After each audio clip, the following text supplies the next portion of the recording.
All right, I had a request to do a video on the Strider PT. I don't know exactly what information he wanted covered, so I'm going to compare the knife size-wise to some pretty popular knives that everybody should either have handled or should give them an idea for the size of the Strider PT. I'll start off by saying that the Strider PT as a production model knife. Not Mick Strider Custom, not one of the Performance Series knives, as just a regular production knife, has not been made for, and I'm off it with years, so I'm probably gonna get this wrong or not have it exactly accurate, pinpoint accurate, but I don't recall a run of these knives being made for at least 2 or 3 years.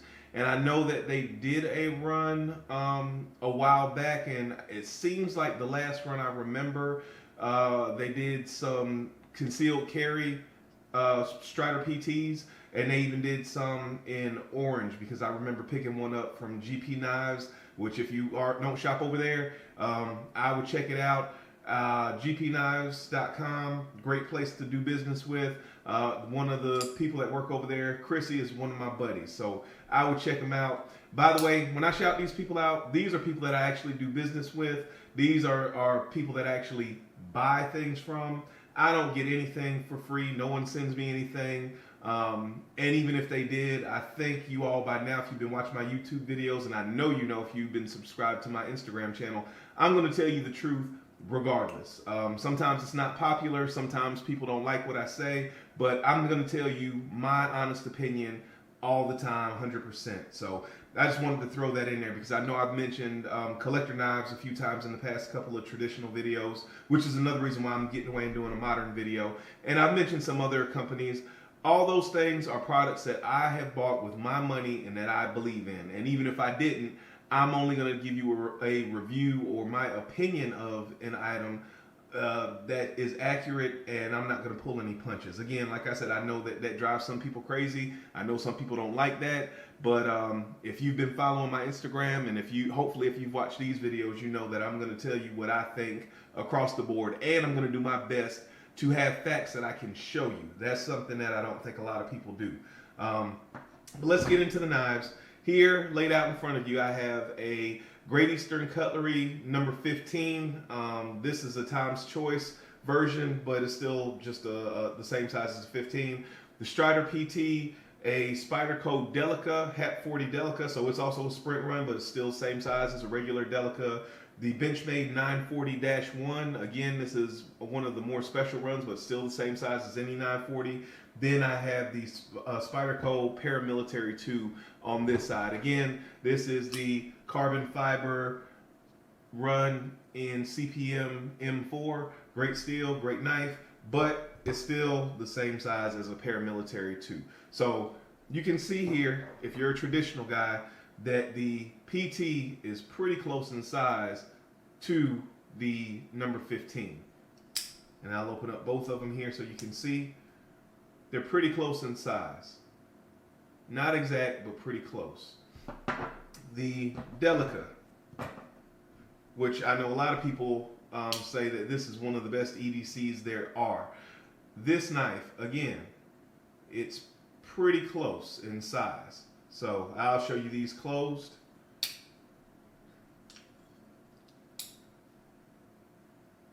Closed, they're not too close in size, but open, I think that the blade lengths, let's do that again.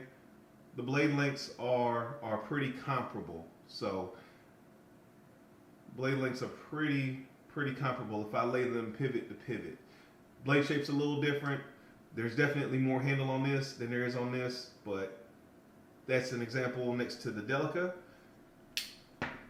Here is the Benchmade 940-1. Now the 940-1 is obviously going to be a larger knife, but you can see here the difference.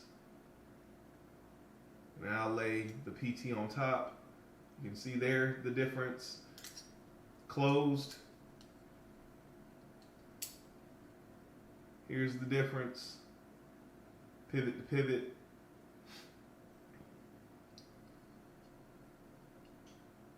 And finally, the Paramilitary 2. So pivot to pivot, that's a comparison. This way, that's a comparison. And some of you may say, well, why are you turning it different ways? Sometimes with different items, you can have an optical illusion if you stack them one on top of another. When you line them up like this, usually, as long as the width of your view is not too wide, you get a more accurate representation with less optical illusion. So that's why I'm kind of turning them this way and that way. This is the Paramilitary 2 and the Strider PT side by side. Obviously, again, this is a larger knife. Here they are on top of one another. So you can kind of see there. All right, so now I'm going to clear all these knives out of the way. So that way we can just focus in on the Strider PT.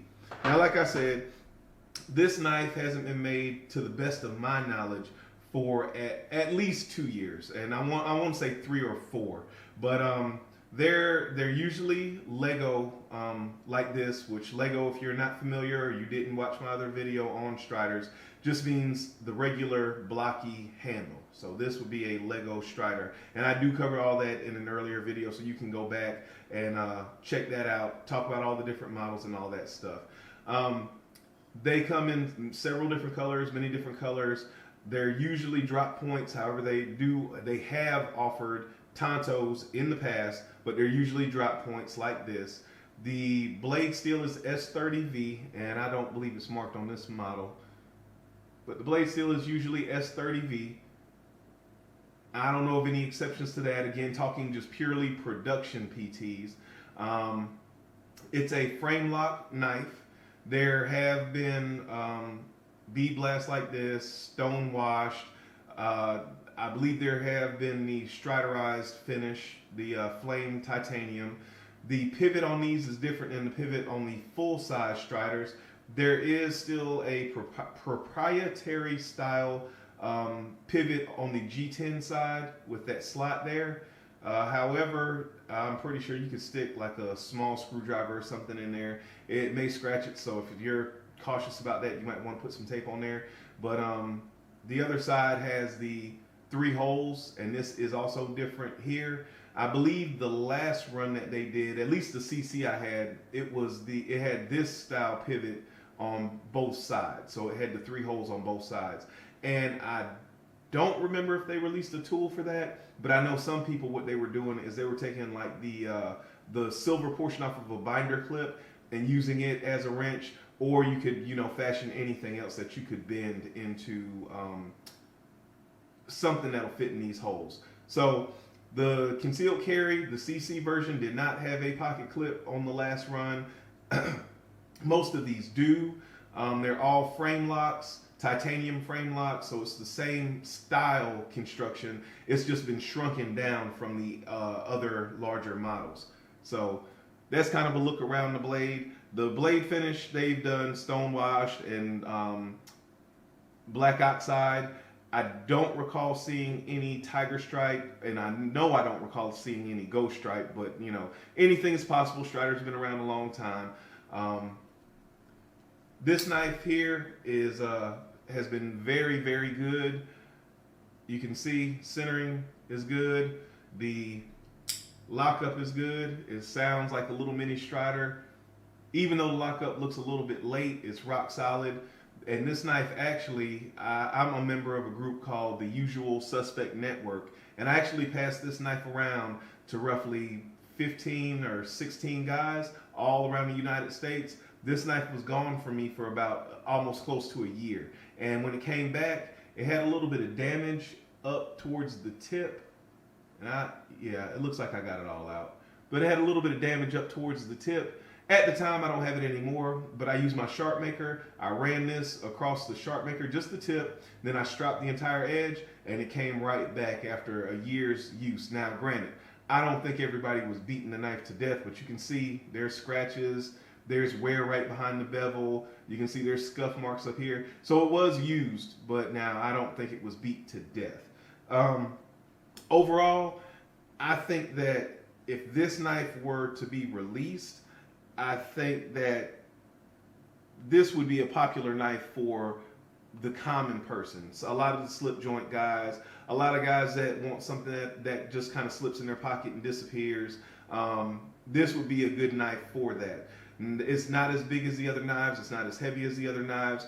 With that said, the blade stock is not as thick as the other knives. However, this is a knife that you're going to be able to use, and unless you do something completely idiotic, this is not a knife that you're going to destroy. So this knife is a great knife. If you want to pick one up, unfortunately, you're going to have to look on the secondary. I don't know that they have any plans to make any more production PTs. And like I said, these haven't been made for several years. So I hope that's all the information that the guy wanted me to share. You've seen the comparisons. I've talked a little bit about the materials. I've talked a little bit about past models, giving you my experience with this knife.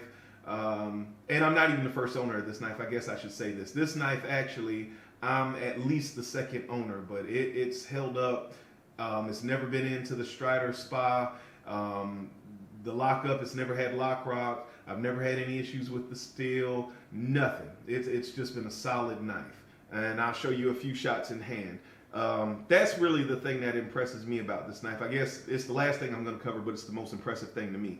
This knife is a relatively small knife, as you saw, compared to the 15. However, even in my size XXL hands, it still fills my hand, and it's still very comfortable. I mean, this is a knife that, for all intents and purposes, it could do anything that I could ask of for an EDC knife.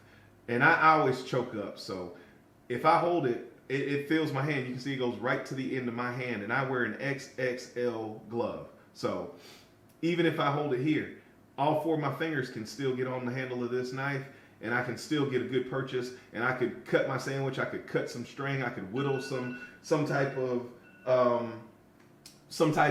wood, any type of ED task you would want to do. This knife, there's enough blade, and the knife is big enough physically overall for you to get in there and really do some work. So I really like this knife. I think it would be popular. I don't know if it was just the time that it was released or if it's a price thing, because I know that a lot of people, they like Striders, but when they look at the price, they have a hard time with that. This has the same warranty as all Strider production knives. Send it in, $25. As long as it's not modified, Strider's going to take care of you.